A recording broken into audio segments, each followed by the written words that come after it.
India coordination committee. আমাদের deputation all India coordination কমিটির পক্ষ থেকে আমাদের দামোদর নদের তীরে 5টি ধর্মস্থল আছে।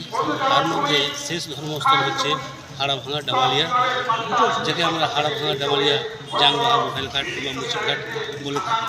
সেই ঘাটটা আমাদের 300 বছর ধরে জানি আর কি। আমাদের শ্রুতি আর পুঁথি দুটির মধ্যে আমরা এটা জানতে পেরেছি যে 300 বছর পুরোনো এই ঘাট, যেখানে আমরা অস্থি বিসর্জন করি এবং আমাদের মানুষজন যারা স্বর্গ চলে যায় তাদেরকে আমরা কবর দিই। সেই ঘাটের উপরে আজকে আমরা দেখছি, সেই শ্মশান ঘাটের উপরে 2020 থেকে আজ পর্যন্ত একটি চক্রান্ত চলছে। তার নিচে কয়লা উত্তোলন ও বালি উত্তোলন করে আমাদের সেই ধর্মস্থলটিকে বিকৃতি করার একটা ষড়যন্ত্র চলছে।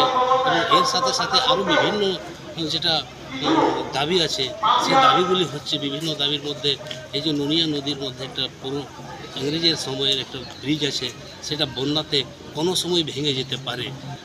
তো এই মাঝের মধ্যে যখনই একটু বর্ষা হয় সেখানে যাতায়াত বন্ধ হয়ে যায়, অথচ এই ব্রিজের মধ্যে যোগাযোগের একটা বিরাট বড় ব্যাপার আছে।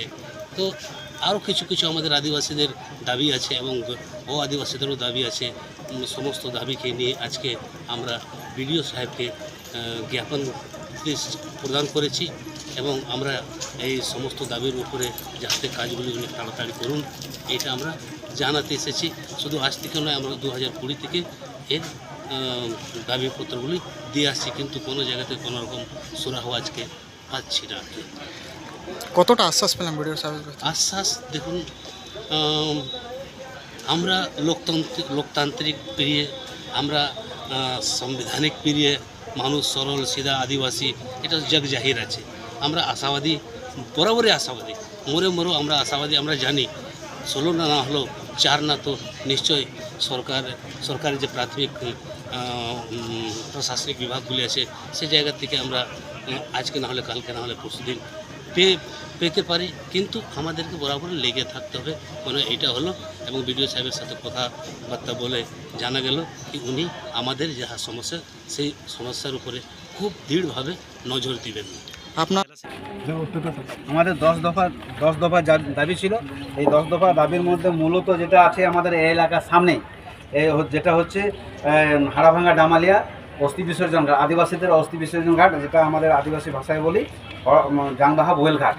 এটা এখন সুদূর সেই 400-500 বছর আগেকার আমাদের এই হেরিটেজ মানে স্থল, এইটা দাবি ছিল। তারপর দ্বিতীয় দাবি ছিল আমাদের এই যে হাড়াভাঙার কাছে যেটা ব্রিটিশ আমলের যে ব্রিজ, সেই ব্রিজটা যাতে অবিলম্বে আমাদের হয় পুনর্নির্মাণ হয়। 3 নম্বর ছিল আমাদের এই এলাকায় যেখানে আদিবাসীরা জমি দখল করে রেখেছে সেই জমিগুলো যাতে আমরা উচ্ছেদ না হয় তার ব্যবস্থা সরকারকে নিতে হবে। আর যারা দীর্ঘদিন ধরে বসবাস করছে যেখানে তাদের বাস্তুবিকরণের রেকর্ড করতে হবে। এই দামোদর নদীর তীরে যত আমাদের শ্মশান হরতপা আছে, কবরস্থল আছে, সেগুলো মানে যাতে সংরক্ষণ হয় তার সুনিশ্চিতকরণ করতে হবে। আর সব এখনকার বর্তমান পরিস্থিতি ভুয়ো জাতি শংসাপত্র আমাদের মানে শিক্ষিত যুবদের সামনে যেটা অসুবিধা হচ্ছে, যেটা উচ্চ সম্প্রদায়ের লোকরা মানে অবস্থাপন্ন সম্প্রদায়ের লোকরা এসটি সার্টিফিকেট বের করে নিয়ে পরে আমাদের জায়গাগুলোকে কেড়ে নিচ্ছে। সেই জন্যে এটা যেভাবে রোধ করতে হবে, রোধ করার প্রক্রিয়া লাগু করতে হবে। এলাকার মাঝি থান, জাহের থান, হাতভঙ্গা থান, সারনা স্থল, এইসবের জায়গার যেগুলো আছে সেগুলো পাট্টা দিতে হবে। যেখানে মোড় হতে একেবারে হাড়াভাঙা ডামালিয়া জাংবাহা ভুলঘাট পর্যন্ত বাবা তিনটা ডাহারের নামকরণ করতে হবে রাস্তাটা। এর আগেও তো সংশয়পত্র নিয়ে আপনারা ডেপুটেশন দিয়েছিলেন, কোনো সুরাহা হয়নি? কোনটা সংশয়পত্র যেটা আপনারা বলছেন তালিকা? বিভিন্ন জায়গায় দিচ্ছে এখন, একটা মানে বিভিন্ন সংগঠন তরফ থেকে দিচ্ছে, অনেক জায়গায় বাতিলও হচ্ছে, চাকরিও যাচ্ছে। তবুও তো এত ভুয়ো বেরিয়ে গেছে, সেখানে মানে আমরা টালমাতাল হয়ে গেছে।